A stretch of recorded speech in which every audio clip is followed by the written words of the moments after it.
गणपती गजश्वपती भूपती प्रजापती सुवर्णरत्न श्रीपती अष्टप्रधान जागृत अष्टप्रधान वेष्टित न्यायालंकार मंडित शास्त्रास्त्र शास्त्र पारंगत राजनीती धुरंधर प्रौढ प्रताप पुरंदर क्षत्रिय कुलावतंस सिंहासनाधीश्वर राजाधिराज छत्रपती शिवाजी महाराज की धर्मरक्षक छत्रपती संभाजी महाराज की जय जिजाऊ जय जिजाऊ छत्रपती शिवाजी महाराजांच्या पदस्पर्शाने पावन झालेल्या या भूमीत मला शिवरायांविषयी माझे मनोगत व्यक्त करण्याची संधी दिली त्याबद्दल आयोजकांचे आभार.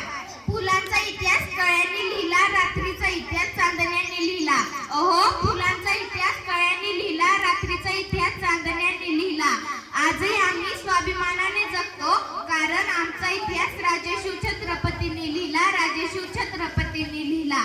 महाराष्ट्राचे आदिदैवत भूपती नृपपती पृथ्वीपती परमप्रतापी प्रगल्भ बुद्धिमान जगविख्याता विश्ववंदनीय योगीराज श्रीमंत योगी छत्रपती शिवाजी महाराजांना या जिजाऊच्या लेखीचा मानाचा मुजरा. छत्रपती शिवाजी महाराज की हे शब्द कानावर पडतात ज्यांच्या मुखातून आपोआपच जे बाहेर पडतो रक्त सळसळते छाती अभिमानाने फुगते आणि अंगावर सरकन काटा येतो. अशा मराठमोळ्या बंधू भगिनींनो मी अनुष्का संतोष भोसले आज मी एका अशा महान व्यक्तीची गाथा उलगडणार आहे की ज्यांचा मला तुम्हालाच नाही तर संपूर्ण जगाला अभिमान आहे. ते म्हणजे छत्रपती शिवाजी महाराज होय. विजेसारखी तलवार चालून गेला आपल्या निधड्या छातीवर हिंदुस्थान हलून गेला. वाघ नक्याने अफजल खानाचा कोथळा फाडून गेला. स्वर्गात गेल्यावर ज्याला देवाने झुकून मुजरा केला असमर्थ मराठा शुभा होऊन गेला असमर्थ मराठा शुभा होऊन गेला. आज या मातीमध्ये जन्मलेल्या मुलालाही सांगावे लागत नाही की छत्रपती शिवाजी महाराज कोण होते कारण जन्मताच इथली माती त्यांच्या मनामध्ये शिवरायांचे नाव कोरून ठेवते. शिवछत्रपती हे नाव भारतातच नव्हे तर जगाच्या कानाकोपऱ्यात पसरले आहे.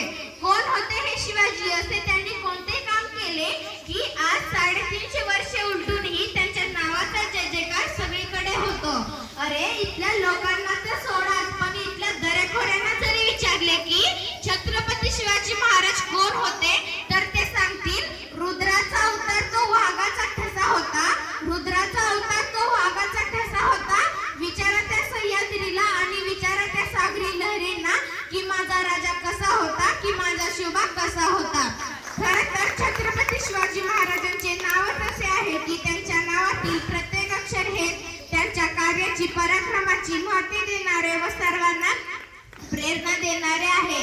36 हत्तींचे बळ असणारे त्रस्त मुघलांना करणारे परत न फिरणारे तिन्ही जगाला जाणारे शिस्तप्रिय वाणिज्य तेजी जिजाऊंचे पुत्र महाराष्ट्राची शान हा हार न मानणारे राज्याचे हितचिंतक जनतेचा राजा म्हणजे छत्रपती शिवाजी महाराज होय.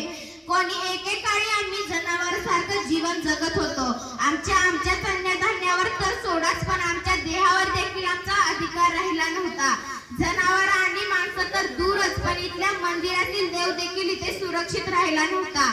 याच दरम्यान सिंदखेडचे राजे लखुजीराव जाधव यांची कन्या म्हणजे साक्षात दुर्गा भवानी रणचंडी जशी जिजाऊ यांचा विवाह तोडीस तोड निजामशाहीचे थोर सरदार मालजीराजे भोसले यांचे सुपुत्र शहाजीराजे भोसले यांच्याशी झाला.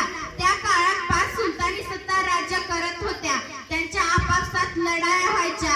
यात महाराष्ट्राचे मोठे नुकसान व्हायचे. मराठा सैनिक नाहक होऊन मारले जायचे. या परिस्थितीत हवा होता एक झंकार ढगमगता पेटता अंगार. अखेर ती वेळ आली सह्याद्रीची गर्जना झाली. फाल्गुन वद्य तृतीया शके 1591 फेब्रुवारी 1630 रोजी जिजाऊंची पुण्याई आली होती फळाला. कारण जनतेचा पोशिंदा जन्मला. अरे माझा राजा जन्मला माझा शिवबा जन्मला. दुष्टांचा सिंहारी जन्मला. अरे माझा राजा जन्मला माझा शिवबा जन्मला. दीन दलितांचा कैवारी जन्मला. अरे माझा शुभ जन्मला.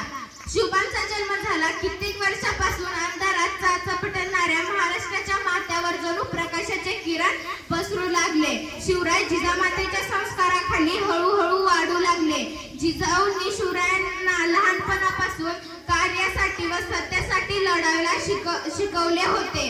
जर कोणी चुकत असेल तर त्याला सत्याची वाट दाखवा. जर कोणी चुकत असेल तर त्याला सत्याची वाट दाखवा आणि नकला तर त्याला मराठ्याची जात दाखवा आणि नकला तर त्याला मराठीची जात दाखवा, अशी शिकवण जिजाऊंकडून शिवरायांना मिळत गेली. भोड्या भाबड्या जनतेला गुलामगिरीतून मुक्त करण्याचा उद्देश जिजाऊंनी शिवरायांसमोर ठेवला. म्हणूनच म्हणावेसे वाटते की थोर तुमचे कर्म जिजाऊ, उपकार तुमचे कधी न फिटणार. थोर तुमचे कर्म जिजाऊ, उपकार तुमचे कधी न फिटणार. चंद्र सूर्य असेपर्यंत नाव तुमचे कधी न मिटणार, नाव तुमचे कधी न मिटणार.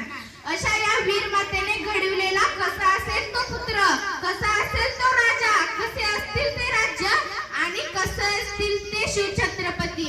अहो, शिवछत्रपती म्हणजे मावळ्यांचा मेव. शिवछत्रपती म्हणजे मनगटातले बळ.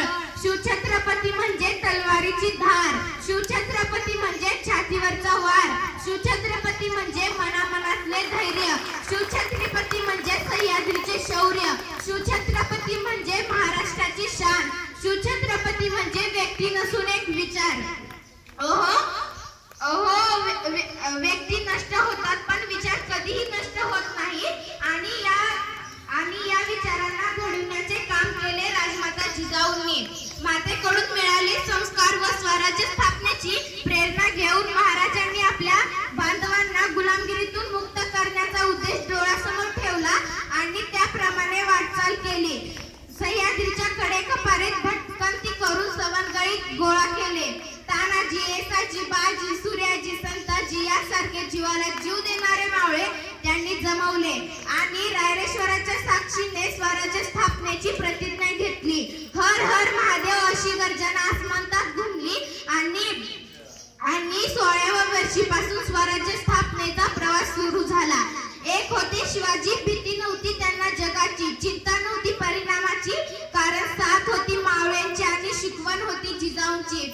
त्यांची जात होती मर्द मराठ्यांची. म्हणूनच म्हणतात जय जय भवानी जय शिवराय, जय भवानी जय शिवराय. महाराजांचे कार्य विचार पराक्रम, संघटन कौशल्य, राज्य धर्म पालन त्रिदक्षिणे अधिगुणांनी केली आणि पारतंत्र्यात मिळून या भूमीला त्यांनी दिली. हातात धरले पोलाद, हातात धरली तलवार, छातीत भरले पोलाद. हातात धरली तलवार, छातीत भरले पोलाद. धन्य धन्य हा महाराष्ट्र, धन्य आपुले महाराज. धन्य धन्य हा महाराष्ट्र, धन्य आपुले महाराज. आज 350 वर्षे होऊनही त्यांचे विचार पराक्रमांनी त्यांचे कार्य यांची प्रेरणा ताजीच आहे. इतिहास विसरणारे माणसे इतिहास कधीच घडवू शकत नाहीत आणि इतिहास घडविणारे माणसे इतिहास कधीच विसरू शकत नाहीत. हाही एक इतिहास